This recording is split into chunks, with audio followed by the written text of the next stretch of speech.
When you're stepping on stones to cross a really big river, often you can't see the next step till it comes. That's the process by which Andy Lipkis has helped transform Los Angeles from a poster child of environmental degradation to a beacon of environmental restoration. About 20 years after founding the iconic group TreePeople in his hometown of LA, Andy decided to evaluate the organization's work. TreePeople was already somewhat of an urban legend. It was credited with virtually inventing the citizen forestry movement, a term that Andy coined. Tens of thousands of passionate volunteers had planted millions of trees all over the city and surrounding county and mountains, coordinating with numerous government agencies. Andy was helping lead the effort to bring millions of dollars to community groups in the aftermath of 1992's riots after the Rodney King incident. TreePeople was educating large numbers of young people on environmental issues, and it all looked mightily impressive. So it came as a shock to everyone when Andy's evaluation of 20 years' worth of work was that it was not working. The environment was only getting worse, and he wondered if he was just decorating neighborhoods or putting potted palms on the deck of the Titanic. Where was the next stepping stone across the river? Cities were built before people understood ecology. Andy went back in time and he overlaid a map of the original ecology of Los Angeles with the city's current reality. He looked at the prior ecosystem he'd been trying to restore too and saw that it reflected in it the underlying watershed that defines it and gives it life. Like the city's decimated natural environment, the watershed had been paved over, channelized, polluted, and generally abused. The fractured ecology mirrored a fragmented city bureaucracy. The Department of Water spent $1 billion a year to buy and import water. The flood control district threw away $500 million of water every year, rainfall, at a cost of $500 million a year.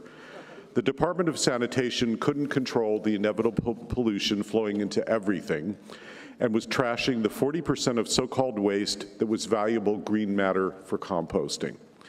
Andy set about a patient process of bringing together all the key stakeholders in a series of design charrettes, which led to a series of ever larger demonstration projects that showed the marriage of ecology and economy can be a very happy one. By using integrated resource management, he demonstrated how to avoid huge amounts of waste, save money, and dramatically improve the quality of life and the environment. It's called solving for pattern. One solution solves multiple problems all at once. In partnership with numerous agencies and groups, TreePeople's visionary TREES project, TREES, Trans-Agency Resources for Environmental and Economic Sustainability, began developing a retrofit of the entire Los Angeles landscape to manage the city as a living ecosystem. This may be the most exciting large-scale attempt ever to green a large urban area. It includes the potential for tens of thousands of water restoration jobs, which Andy calls blue-green collar jobs. A major reason for the success is Andy's supreme skill as a citizen diplomat. As he likes to say, when people hold hands, it produces lovely solutions.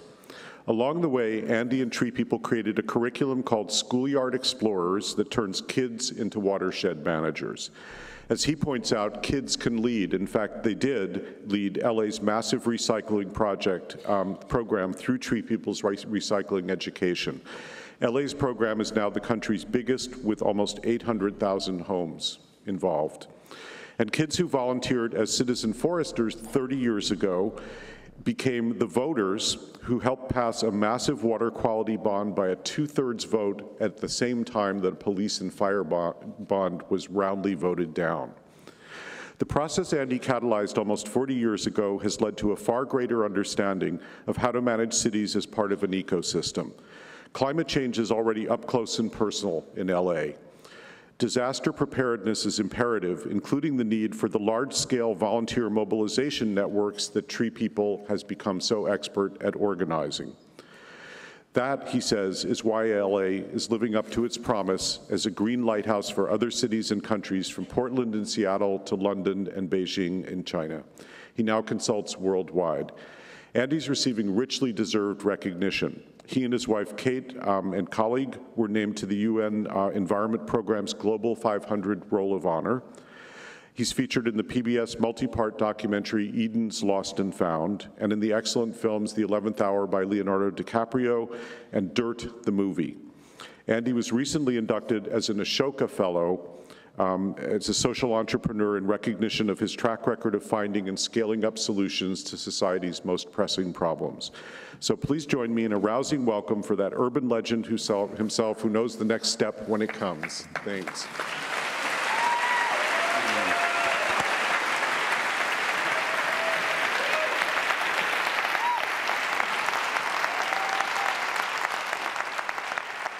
Hi. Wow. I feel like jumping off the stage. No, we won't. Audience, sir. Thank you, Kenny. Thank you, Bioneers. Welcome. Thank you for coming. Welcome, Bioneers from the cities that are watching from around the country. Thank you all for creating this incredible community of support. Thank you for bringing your passion, your fear, your lessons, your enthusiasm. This is what we need as we launch from here. I also want to give a shout out to all the volunteers, the government agencies, the other nonprofit partners who've worked with us. I get too much credit. It's a really big family of partnership that makes this work now. And I think you all know that. It's been an incredible pleasure to serve, to learn. So I am so excited to do this, as he said, the cleanup or wrap up. I'm not a sports guy, but we've heard the message throughout the conference that it's time. It's overtime that we engage. I am even more excited by the amount of youth that are here, that are speaking.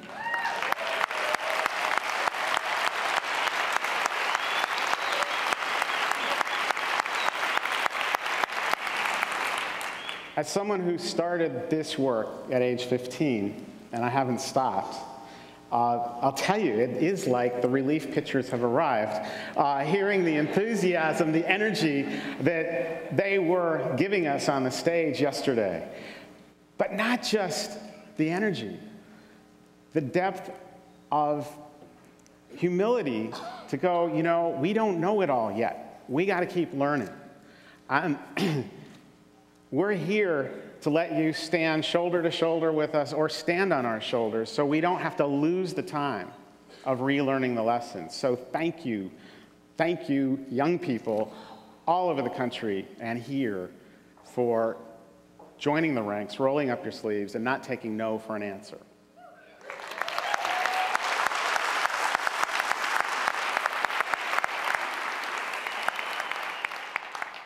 So, you've all heard the story about the frog in hot water, right?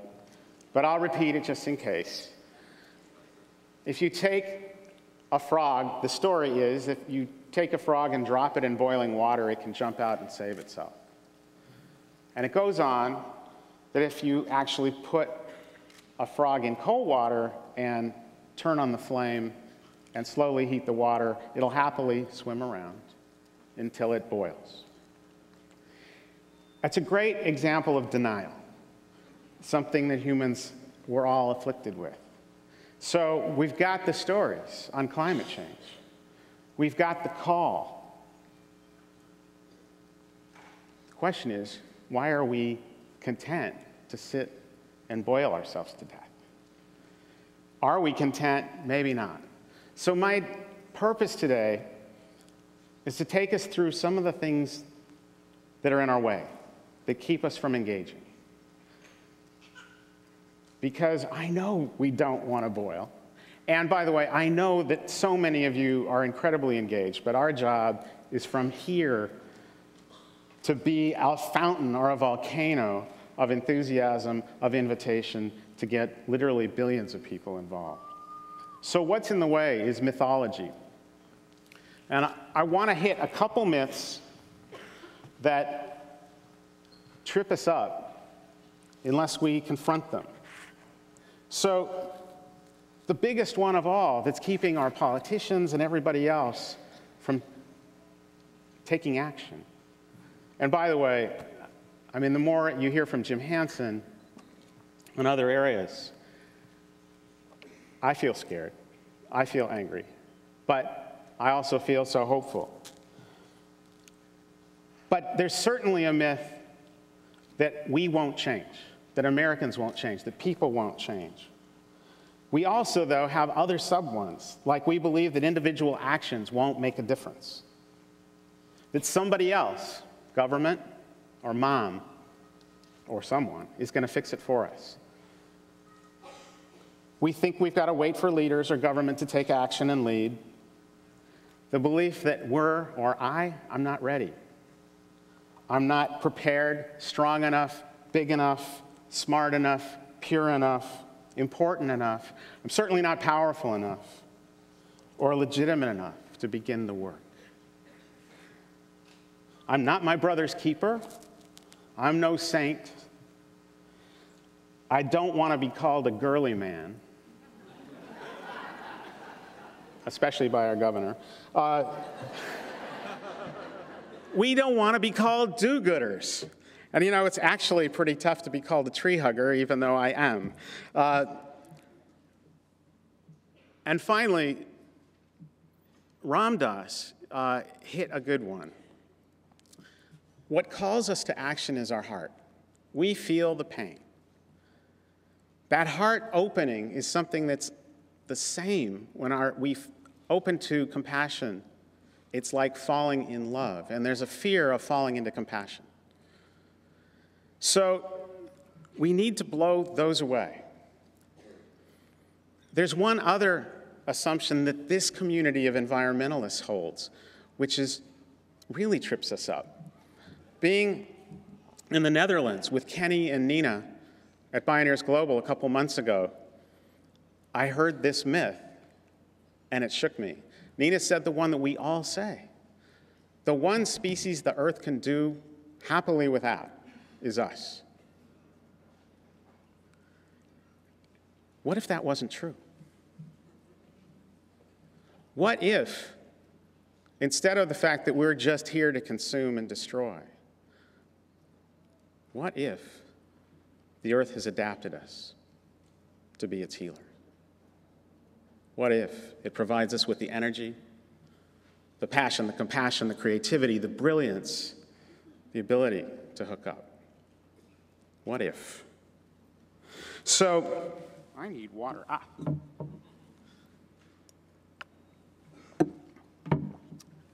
have four stories to tell you to try to take us out of the mythology, bust it, and move into action. First, that we're not big enough. We can't act fast enough. This is King Boulevard in Los Angeles, Martin Luther King Boulevard, back 20 years ago. It was meant to be a huge monument to Dr. King and his dream. It ran right through South Los Angeles, South Central Los Angeles. Not a pretty place, not such a great honor. One of our volunteers, Eudora Russell, retired school teacher, wanted to green a piece of that community. So she got trained in how to bring her neighbors together, how to raise some money, how to work with government to get permits. She planted 20 trees, kept them alive, involved the gang kids who got to smash the concrete, express their power, express their anger, and transform it. Those trees lived. And then she really dreamed. She looked at the boulevard and she said, this should be a green monument to the hope. She went to the city of Los Angeles and said, can we turn this 7 miles into something beautiful? And they said, yeah, it would be great. It'll take 10 years, at least $10 million, and we don't have any money. But let's see what we can do. She came back to me and said, they said 10 years. We can't wait. I said, no, you can't. Let's do it in a day.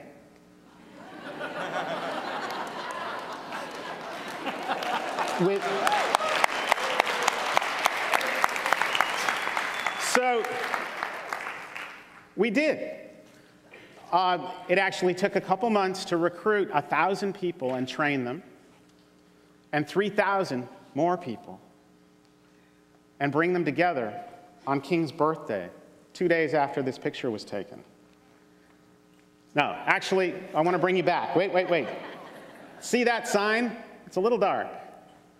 So this is 2 years ago. 7 miles, 3,000 people, 4 hours.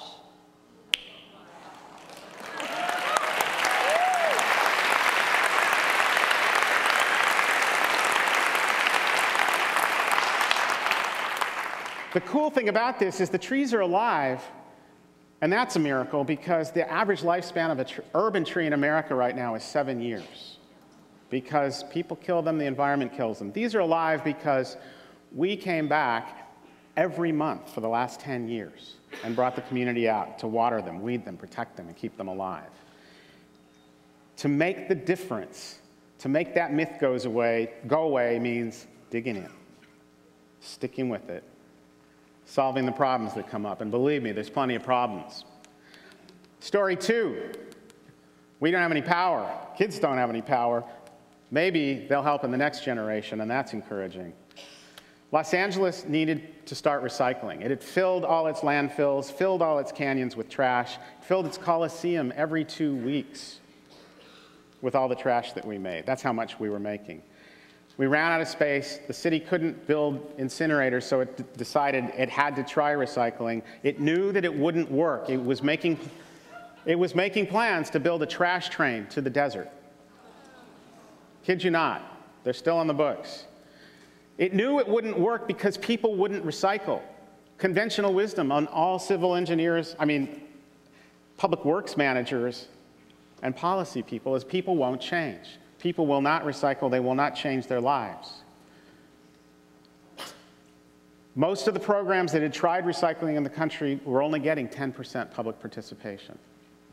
But the city said, well, we'll do it, we'll show we tried, and then we'll go build the train. We said, TreePeople educates kids and empowers them, we tell them that they're managers of the urban ecosystem. Teach them about trees, but trees recycle, so they could easily learn the lesson about recycling. We offered to expand our program to reach a critical mass of the youth population in Los Angeles. There were 600,000 kids in LA schools at the time. The city said, go for it. We created we expanded our environmental education program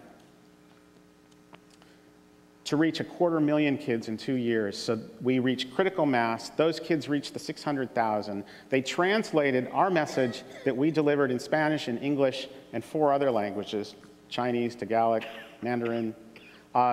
They translated it to the 80 languages spoken throughout LA Unified Schools that no public official could do. They then took it home, dumped trash on the floor, and taught their families how to recycle.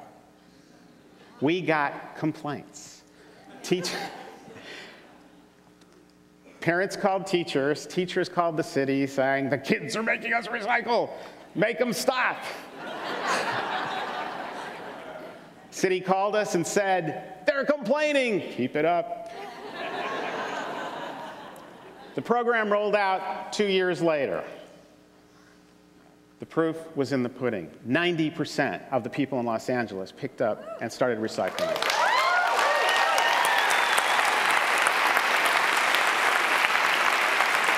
It was the kids who did it.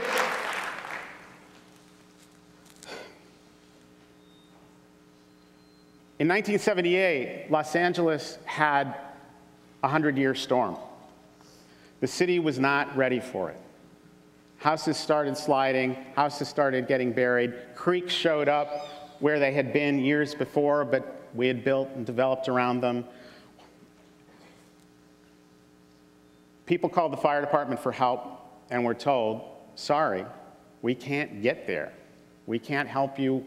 We fight fires. We have to protect public buildings. Our tree planting volunteers helped mobilize a neighborhood to save some homes that were about to be inundated. A city councilman, Zev Yaroslavsky, saw it, called us and said, the flood's getting worse, can you do this citywide? So we said, sure. We put out a call to the community, to the public, saying help. And what showed up was four-wheel drive clubs, off-road vehicles by the hundreds, ham radio operators by the hundreds. Back to the off-roaders, most of them at the time were really pissed off about environmentalists. They had "Kill a Sierra Clubber" on their bumper stickers. So two parties, the off-roaders, ham radio operators, and thousands of young people, environmentalists, all came together. We formed an army. The city established a hotline from the Emergency Command Center to our office. We were able to dispatch 3,000 volunteers to save 1,200 homes over 10 days.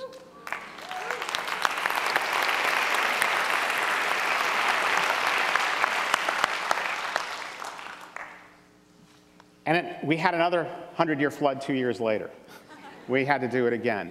Since then, we built a partnership with the city. The city's taken on more disaster relief, and hopefully we're ready for the next. But this is the kind of thing our communities are facing with climate change and severe weather. So, changing it up now. The other thing that's in our way is we've forgotten what nature does. We've forgotten its power, its willingness to partner with us, and its ability to partner with us. So my next slide broke, so we're actually going to do this in the room. I want to invite an oak tree in to join us. And I want you to picture, imagine that it's back in the middle row where the cameras are, a large oak tree, 100 feet in diameter, the canopy. It runs actually from the aisle here all the way to the aisle over there, 100 feet. It's covering all of us. I might have a portrait. Yes, that one has a canopy of 100 feet in diameter. We love trees. We know they do cool things, but some of the things we've forgotten over time. What's under the tree, what falls out of the tree is leaves, twigs. Those things fall on the ground and they start to break down. They make mulch. Then they make humus. I almost said hummus. They do that too. And then they make highly mineralized soil. They make habitat for critters, snakes, rodents that dig and drill, bugs that chew, microscopic organisms and fungi all work together as an amazing community. They're living in this space under the tree. If you can look around the room and imagine that we're all here right now with an old oak that's protecting us and shading us. This space, from here almost to the back to the two sides, if that space I was talking about with all that soil, 5 feet deep, forms what's a tank and a treatment plant. That tank has the capacity to capture and treat 57,000 gallons of water in a 12-inch flash flood. It's huge. The water is cleaned and sent to the aquifer, recharging our water supplies. That's always been nature's water treatment plant for the planet. Take the tree out, and what do you get? A flood. We send from one tree, one huge tree, 57,000 gallons of water downstream, taking with it the soil, taking with it the nutrients, taking with it pollution, hemorrhaging water we also badly need, especially if we live in the West, creating a huge, huge problem. That hemorrhage of cash, hemorrhage of water, hemorrhage of jobs. So how do we fix it? We invite the trees to partner with us and start biomimicking what a tree used to do, what trees need to do, and are still trying to do when they're busting up the concrete so they can get the water to the roots. What we've done is take biomimicry to the system level to take one tree and multiple trees and create the urban forest. I want to show you now a project we just finished. It'll be video. Stand by, you guys. That I think provides a lot of hope.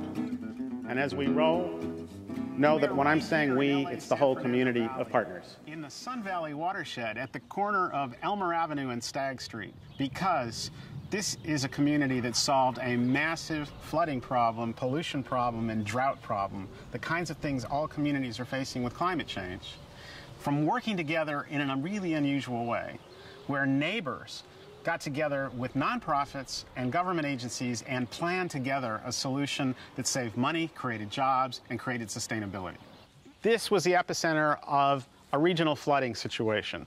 Water flowed from 40 acres north of us and came through down here, making it really hazardous for this neighborhood. Sometimes water so deep that people couldn't safely get in and out of their homes to the street.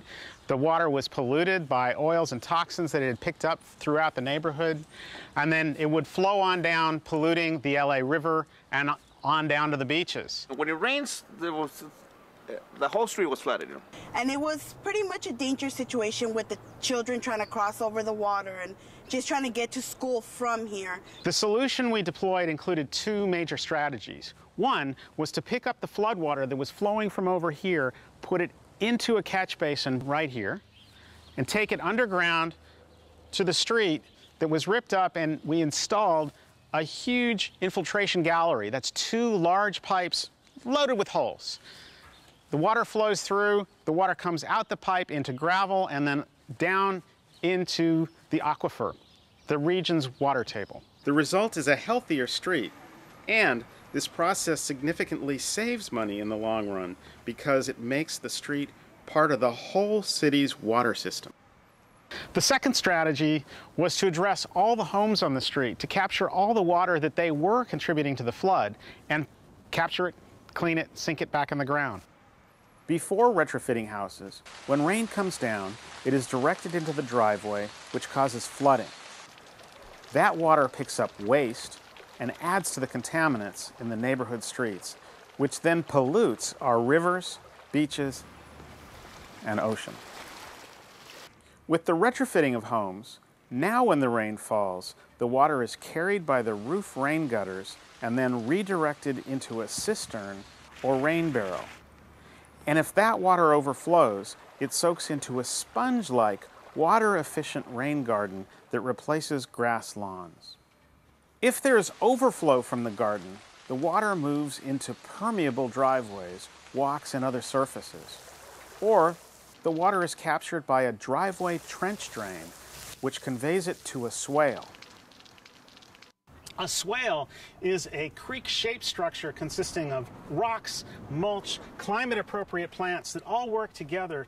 The swale collects and cleans any overflow from the paved surfaces. And trees are planted around the swale along with the plants and mulch. And the tree does what trees do everywhere. It's the big sponge to put the water underground. Once a swale is filled to its capacity, the water flows out onto the street, and it comes in to this curb cut and on into the swale, where it encounters the rocks, the mulch, the roots, and the plants, where it's slowed, it's filtered, and slowly infiltrated into the groundwater. Anything that overflows comes on out this curb cut back into the street and flows down to the next curb cut, where it joins other rainwater that has fallen onto the street and flows into and is absorbed by the swales further down the block. It's been kind of an ecological change as well. We see a lot of different birds here now. All these components work together as a whole system that mimics a natural watershed. To accomplish this, we built a partnership with nature that included the unique cooperation of nonprofit organizations and a variety of government agencies who, in this case, are concerned with water conservation. And all of them work together with the people on the street. Tree people, they came and talked to us, and we had a day where everybody helped pitch in and do the tree planting, and we all worked together. The project in general took about 5 years, but it's really brought back a sense of community here to Amor Avenue.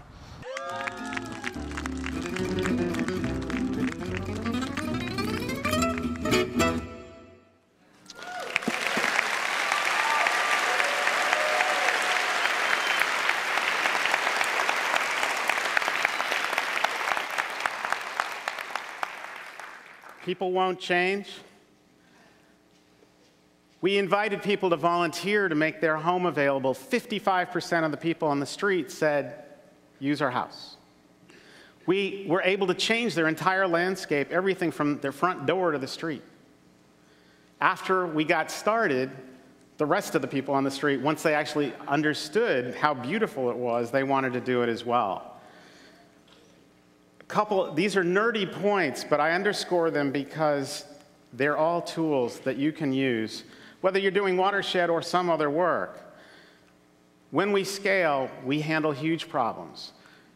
Upstream, if the same amount of houses, about half, did what we did on this one street, it would have completely mitigated the whole flood that was coming into that neighborhood. It would have created that many more green jobs.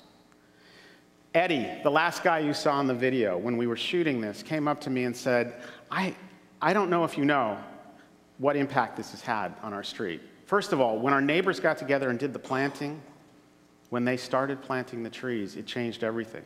We thought we were together before that. Something gelled. So, partnership with nature. But then he said, you know, we think we can do this and save the whole area. And for all our lives, we've thought that we should accept less. It's a 75% Spanish-speaking community. It is the first declared environmental justice zone in Los Angeles. These people have gotten their power, and they want to take it to the community.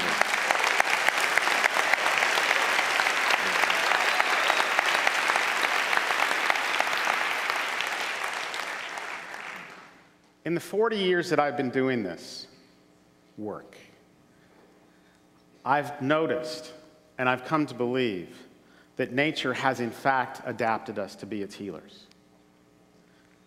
And it's raised us from being infants that were helpless to being brilliant, powerful beings, compassionate beings. We now find ourselves, kids and all of us, in the sandwich generation. We got to take care of the mom, Earth, because she has given us everything to raise us to this point. Not so we can kill ourselves.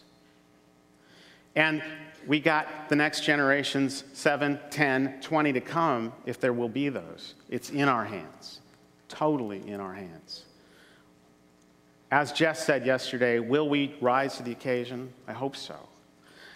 What really gives me hope is this thing I've observed, and that is, I believe that every single one of us, and I've witnessed this in the disaster relief, with gang kids, with little kids, with older people, everybody has a scanner on board that's operating in our body that nature must have installed. It's our heart. And it's asking the question, where am I needed? How can I help? And when something hits your frequency, my frequency, it converts to adrenaline, biochemical response. It might be a drip. It might be a shot. When we're given a shot of adrenaline, like when we see a car accident, it gives us the power to get out of our own car and go, if we had to, help lift a car off of the injured person. It looks like a miracle, but it's nature's gift to us. When the ecosystem is hurting, we get the drip. We're hardwired for this. We've lost the language for it. Part of our job as Bioneers, we have been biomimicked. Our job is to help translate and create the language, because our country, our world is getting the drip. And that energy that we're given, when it's not used, like all energy that's not recycled, it becomes pollution. And that pollution is really uncomfortable. You know, we feel ill at ease. That's the job of the adrenaline. How long can we stay ill at ease before it becomes disease? Frustration, anger, depression. Look at the budgets in our country working so hard to take this pollution and do what we do with pollution in the world, send it to a place called away. Look at how much of our disposable income we try to take that adrenaline drip, that call to engage, and throw it away. We pay for distractions, we pay for drugs, anything to avoid experiencing that call to engage. The good news is it's not saintly work. It's not selfless work. The most selfish thing you could do is confront that fear and engage and learn, because you will be fed. People ask me, how could I keep doing this for 40 years without stopping? I am fed by engaging with nature and with people, with the feedback, the challenges, the creative challenges. It's all available to all of us. The love that's there can sustain us. It's what really feeds us. So, as we close out this session, I want to invite you to just begin consciously asking the question, where am I needed? How can I help? Your heart will answer. You are big enough. We can do this. And we look at these speakers and we think, yeah, they're the ones. I tell you, I keep failing. I keep being really scared. That failure is compost for success. And this notion of some people are more important than others, it isn't true. We are part of the ecosystem. So take the largest living thing on the planet, a giant sequoia. It's pretty important. One of the smallest things in the world, microscopic fungus, that hangs around the roots of that tree. The fungus has to hand each molecule to the root of the tree. Without the fungus, the tree can't drink, it can't live, it doesn't exist. Who's more important? No one. We're all ready. Ask the question, where am I needed? How can I help? Thank you so much.